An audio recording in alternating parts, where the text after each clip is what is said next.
Hello everyone. In this aphorism number 2, हम mostly highest ideal of cure के बारे में बात करेंगे, जिसमें हैनमन ने ये बताया है कि हमें किस तरीके से पर्सन को क्योर करना है और वो आइडली होना चाहिए। ठीक है, इस एफोरिज्म में मोस्टली ये बात की गई है, the highest ideal of cure is rapid, gentle, permanent restoration of health और removal and annihilation of the disease in its whole extent, in the shortest and more reliable and more harmless on easy compressible principle। ठीक है, तो इस aphorism 2 को हमें mostly तीन headings में divide करना है। तो पहला जो हेडिंग होगा हमारा वो ये होगा कि जो क्योर है वो रैपिड होना चाहिए, जेंटल होना चाहिए और परमानेंट रिस्टोरेशन ऑफ हेल्थ होना चाहिए। ठीक है, तो अब सवाल आता है कि रैपिड क्यों होना चाहिए। तो रैपिड इसलिए होना चाहिए क्योंकि एक डिसीज़ जब बॉडी में काफ़ी समय तक रहेगी तो सिर्फ उसके फंक्शनल लेवल को ही नहीं, उसके स्ट्रक्चरल लेवल को भी वो डैमेज करेगी। ठीक है,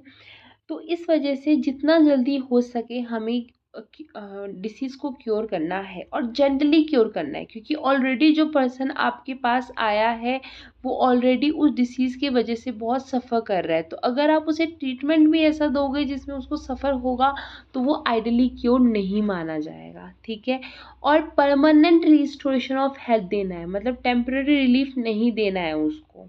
ठीक है, उसको ऐसा परमानेंट रिस्टोर करना है उसकी हेल्थ को, ताकि जो चीज़ वो डिसीज़ से पहले अपनी लाइफ जॉय में जी रहा था, अब वो बहुत हैप्पी था, ठीक है, उसी तरीके से वो अभी क्योर के बाद भी होना चाहिए। ठीक है, उसके बाद जो सेकंड टॉपिक आना चाहिए हमारा वो ये होना चाहिए, cure, removal and annihilation of the disease in its whole extent. ठीक है, क्योर पूरी तरीके से होनी चाहिए और जो डिसीज़ पूरे रूट के साथ हमारी बॉडी से निकल जानी चाहिए। ओके, बाकी के मेडिसिन्स करते हैं कि पर्सन को टेम्परेरी रिलीफ दे देते हैं, डिसीज़ रूट से नहीं भगाते हैं, जबकि उसे उसी जगह सप्रेस कर देते हैं। लेकिन हमारे होम्योपैथी को क्या करना है, डिसीज़ को टोटली जड़ से निकालना है, रूट कॉज से उसको हटाना है। ठीक है, तो ये आपका सेकंड बन जाएगा। थर्ड टॉपिक में जो आप डिवाइड करोगे वो ये होगा कि आपको जो क्योर है वो शॉर्टेस्ट, मोस्ट रिलायबल, हार्मलेस वे और ईज़ी कंप्रेहेंसिबल प्रिंसिपल पे करना चाहिए। शॉर्टेस्ट क्यों? क्योंकि वही चीज़ है, आप डिसीज़ को ज़्यादा टाइम तक रखोगे तो वो ज़्यादा डैमेज करेगा, इसे जल्द से जल्द उसे हटा दो।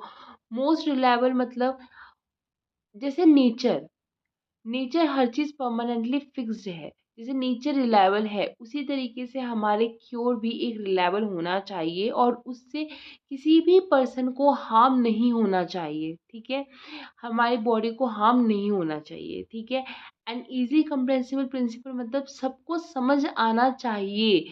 कुछ इतनी अगर कोई पेशेंट हमारे पास आए तो उसे हम एटलीस्ट हम बता सकें कि हाँ हम इस तरीके से हम इसे क्योर करते हैं।